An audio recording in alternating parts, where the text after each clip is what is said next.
معروف مسلم scholar professor doctor علامہ شہباز احمد چشتی کے YouTube channel کو سبسکرائب، لائک اور کامنٹ کرنا نہ بھولیے۔ اعوذ باللہ من الشیطان الرجیم، بسم اللہ الرحمن الرحیم۔ نحن خلقناهم وشددنا اسرهم واذا شئنا بدلنا امثالهم تبدیلا۔ اللہ پاک نے ارشاد فرمایا کہ بے شک ہم نے ہی ان کو پیدا کیا ہے اور ہم نے ان کے جوڑ اور بند مضبوط کیے ہیں، جب ہم چاہیں تو ان کی شکلوں کو بھی بدل کر رکھتے ہیں۔ سورہ الدہر کا درس جاری ہے کہ جس میں اللہ پاک نے ذکر فرمایا ان لوگوں کا کہ جو لوگ دنیا سے محبت کرتے ہیں اور آخرت کو پس پش ڈال رکھا ہے، اس سخت دن کو کہتے ہیں قیامت تو آئے گی نہیں۔ اگر قیامت کا اتنا چرچا کرتے ہیں محمد صلی اللہ تعالیٰ علیہ وآلہ وسلم، تو قیامت لے کیوں نہیں آتے؟ کبھی تبصرے کرتے کہ ہم نے تو آج تک مر کے کسی کو جیتے ہوئے نہیں دیکھا، تو یہ کس قسم کی باتیں کرتے ہیں؟ تو اللہ پاک نے فرمایا کہ نحن خلقناہم، ان سے پوچھو کہ ان کو پیدا کس نے کیا ہے؟ تو جب یہ عدم میں تھے تو ہم نے وجود بخشا ہے، تو جو ذات ایک قطرہ ناپاک سے اتنا خوبصورت پیکر تشکیل کر سکتا ہے، اس کے لیے کیا مشکل ہے کہ انسان کو مرنے کے بعد دوبارہ زندہ کرے؟ تو فرمایا وَشَدَدْنَا أَسْرَهُمْ، اور ہم نے ان کے جوڑ بند بھی مضبوط کیے ہیں۔ انسان کے جسم کے اندر، جو انسان کے جسم کے اندر جوڑ رکھے، ریشے رکھے، رگیں رکھیں، ایسی پلاننگ کے ساتھ انسانی جسم کی مشینری کو مرتب کیا کہ دنیا کے بڑے سے بڑے ماہرین بھی اش اش کر اٹھتے ہیں کہ اللہ تیری قدرتوں پر قربان جائے، تیری قدرتوں پر قربان جائے۔ دنیا کی مشینیں گھس جاتی ہیں، پرانی ہو جاتی ہیں، لیکن 80 سال، 100 سال، 125 سال تک یہ انسان اللہ کے حسن اور اللہ کی تخلیق کا شہکار وہ بسیدہ نہیں ہوتا، جب اللہ چاہتا ہے اس کو واپس اپنی بارگاہ میں بلا لیتا ہے۔ تو فرمایا اسرا کسی چیز کو مضبوطی کے ساتھ باندھنے کو کہتے ہیں۔ قیدی کو بھی اس وجہ سے اسیر کہا جاتا ہے کیونکہ اس کو بھی باندھا جاتا ہے۔ تو فرمایا ہم نے ان کو پیدا کیا اور ہم نے ان کے جوڑ بند مضبوط کیے۔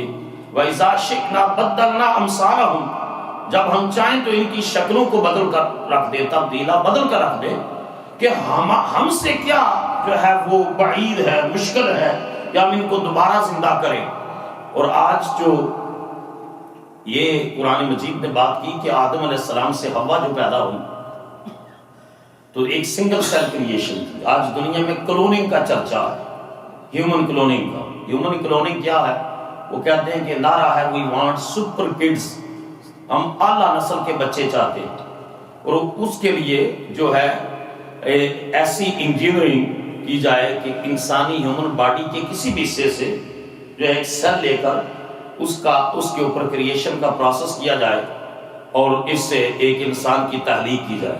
یہ ٹیسٹ ٹیوب بیبی سے شروع کیا، پھر ڈالی اسکاٹ لینڈ میں بیل کے اوپر تجربہ کیا، اور اس کے بعد پھر انہوں نے دعویٰ کیا کہ ایک بچی ہم نے کلون کی ہے، اس کا نام حوا رکھا ہے، لیکن وہ کس جگہ کلون کی ہے اور آگے اس کا کیا بنا اس کو ڈسکلوز نہیں کیا گیا۔ تو ایک ہیپوتھیٹیکلی کلیم تھا۔ تو اگر ان کے اس دعوے کو درست ثابت مان لیا جائے کہ سنگل سیل سے کریشن ہوگی، اور اگر چاہیں گے تو آنکھیں نیلی ہوں گی، چاہیں گے تو بال گھنگریالے ہوں گے، چاہیں گے تو سکن کلر ایسا ہوگا، تو قرآن 1500 سال پہلے کہہ رہا تھا کہ حوا آدم سے سنگل سیل کریشن ہے، اور حضرت عیسیٰ علیہ السلام مریم علیہ السلام سے پیدا ہوئے سنگل سیل کریشن ہے۔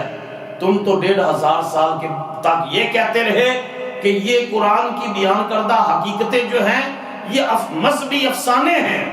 آج تمہاری سائنس ثابت کر رہی ہے کہ میرا رب ایک سیل سے بھی تخلیق فرماتا ہے، اور مرنے کے بعد دوبارہ جو ریکریشن کا پروسیس ہے اس میں بھی سنگل سیل کریشن ہوگی۔ حضور صلی اللہ علیہ وسلم نے فرمایا اگر کوئی انسان بالکل گل سڑ جائے، ختم ہو جائے، تو اس کی جو بیک بون کا اینڈ ہے وہاں سے ریکریشن کا پروسیس ہوگا، وہاں سے تخلیق نو کا پروسیس ہوگا، تو یہ باس جو مرنے کے بعد اٹھنا ہے وہ بھی سنگل سیل کریشن ہے. تو تمہاری سائنس جو جو ترقی کرتی جائے گی قرآن کی حقیقتیں اور سنت رسول کی حقیقتیں تمہارے سامنے آشکارا ہوتی چلی جائیں گی. تو فرمایا ایک معنی یہ ہے کہ ہم ان کو دوبارہ اٹھانے پر قادر ہیں. ایک یہ ہے کہ شکلوں کو بدل دینا، اور ایسا بھی ہوا کہ شکلیں پہلے بنی اسرائیل کی بدلتی رہی. اللہ پاک نے فرمایا وَجَعَلَ مِنْهُمُ الْقِرَدَةَ وَالْخَنَازِيرَ، ہم نے ان انسانوں کو بندر بنا دیا اور ان میں خنزیر اور سور بنا دیے جب انہوں نے میری نافرمانی اعلانیہ نافرمانی کی. اب آپ کو پتہ ہے کئی بستیوں کی بستیاں اٹھتی گئی، چہرے بدل دیے گئے. کونو قِرَدَةً خَاسِئِينَ، جاؤ پھٹکارے ہوئے بندر بن جاؤ. تو شکلیں بگڑ گئی. اب رسول اللہ صلی اللہ تعالیٰ علیہ وسلم کی امت پر اللہ نے جو کرم کیا ہے نا، تو اس کو ٹائٹل دیا کنتم خیر امت اخرجت للناس، تم بہترین امت ہو جو لوگوں کی رہنمائی کے لیے نکالی گئی. جس امت کا رب اس کو خیر امہ کہے، اس امت کو اپنے مقدر پر اور اپنے نبی کی غلامی پر فخر کرنا چاہیے. اس رسول کے غلام ہیں جس رسول کا رب کہہ رہا ہے ساری امتوں سے افضل امت محمد کی امت صلی اللہ تعالیٰ علیہ وسلم. تو حضور کی امت کو اجتماعی عذاب سے مستثنا کیا. ایک تو حضور نے دعا مانگی ہے اللہ پہلی امتوں میں اختلاف ہو، میری امت میں اختلاف نہ ہو.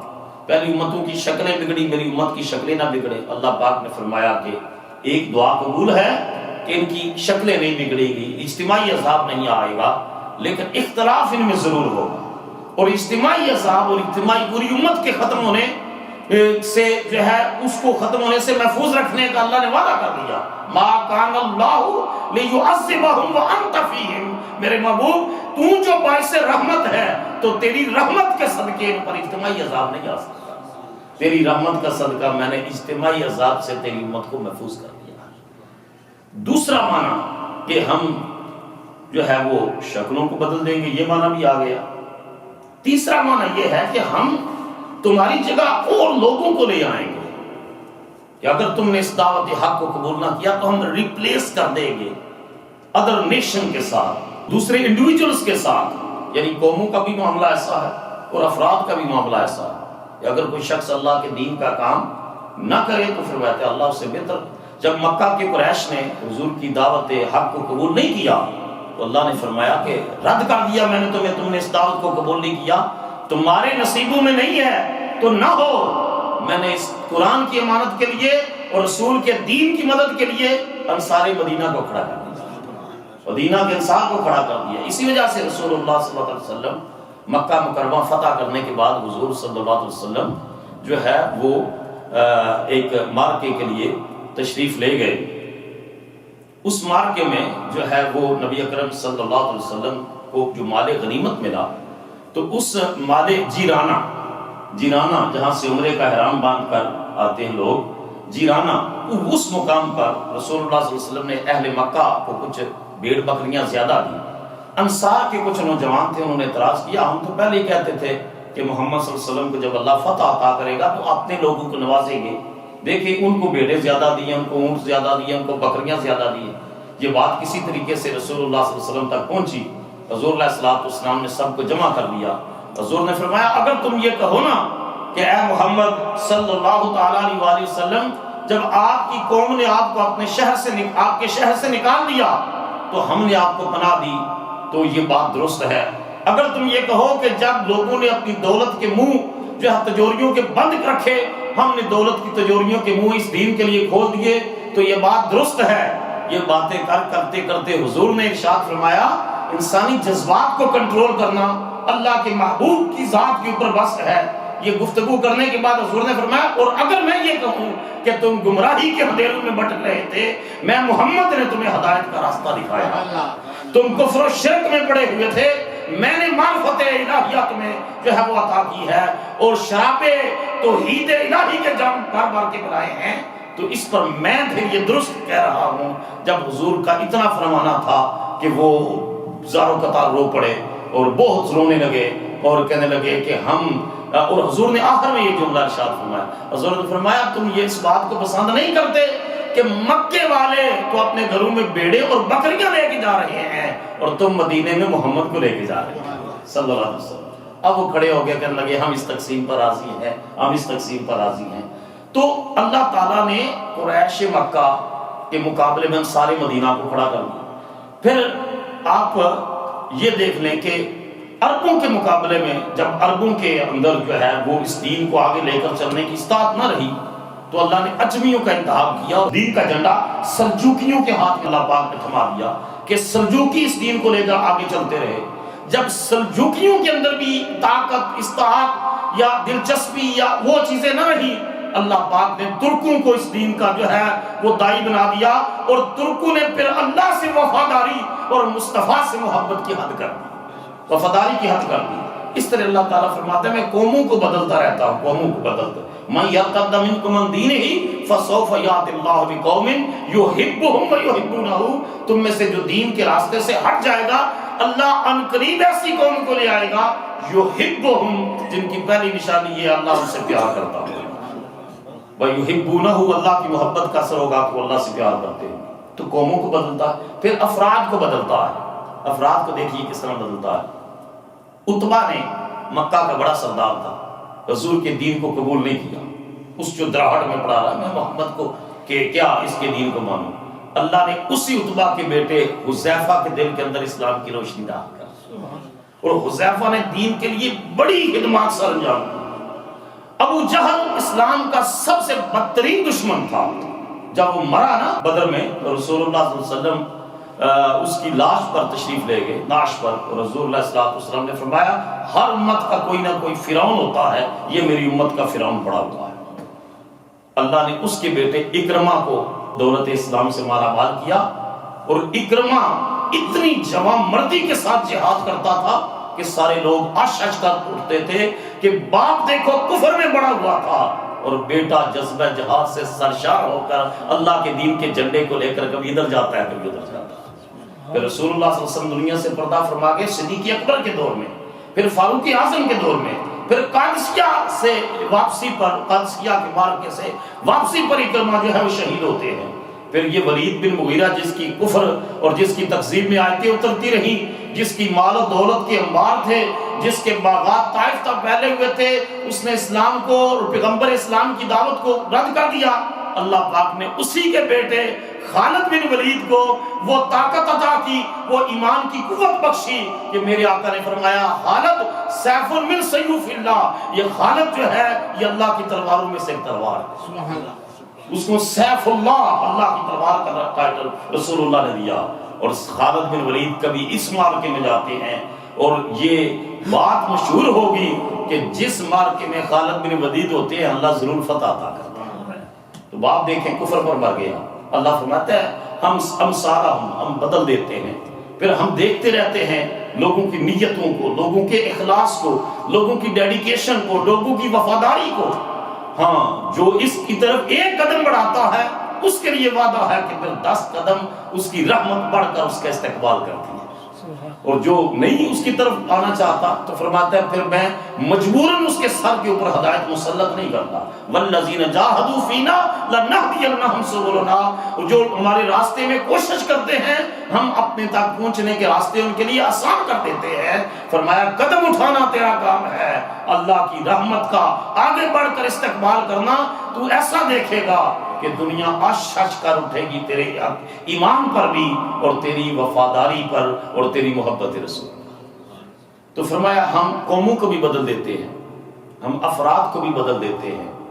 جب وہ قوم اس قابل نہیں رہتی، وہ افراد اس قابل نہیں رہتے، اور جب یہ چیزیں نبی دعا مانگتے تھے، حضرت ابراہیم علیہ السلام نے دعا مانگی ربی جعلنی مقیم الصلاۃ ومن ذریتی، وہ فکر مند رہتے کہ میں چلا جاؤں گا اور میری ذریت بھی اس دین پر رہے گی کہ نہیں۔ یعقوب علیہ السلام کا آخری وقت آیا، سارے بیٹے بٹھا لیے کہ بیٹو جو ہے میرے بعد کس کی عبادت کرو گے؟ تو انہوں نے کہا نعبد الہک و الہ آبائک ابراہیم و اسماعیل و اسحاق، ہم تیرے الہ کی عبادت کریں گے، اسحاق کے الہ کی عبادت کریں گے، اسماعیل کے الہ کی عبادت کریں گے، ابراہیم کے الہ کی عبادت کریں گے، جو ہمارے باپ دادا کا معبود ہے ہم اسی کی عبادت کریں گے۔ تو اتنی فکر مندی رہتی جو ہے کہ آنے والی نسل اس دین اور اس مشن کے اوپر قائم رہے گی کہ نہیں. تو فرمایا انہیں کہہ دو کہ یہ جوڑ ہم نے مضبوط کیے ہیں، ہم چاہیں تو ان کی شکلوں کو بدل کر رکھ دیں اور ہمارے لیے کوئی بعید نہیں ہے. ان ھذہ تذکرہ، بے شک یہ قرآن تو ایک نصیحت ہے، جو اس نصیحت کو حاصل کرنا چاہے. فمن شاء اتخذ الی ربہ سبیلا، بس جس کا جی چاہے اختیار کر لے اپنے رب کے قرب کا راستہ، آگے بڑھے اور قرآن سے جو ہے رہنمائی حاصل کرے. قرآن اس کے لیے ہدایت کا سامان ہو جائے گا. سیدنا کریم صلی اللہ علیہ وسلم، سیدنا کریم صلی اللہ علیہ وسلم، سیدنا کریم صلی اللہ علیہ وسلم.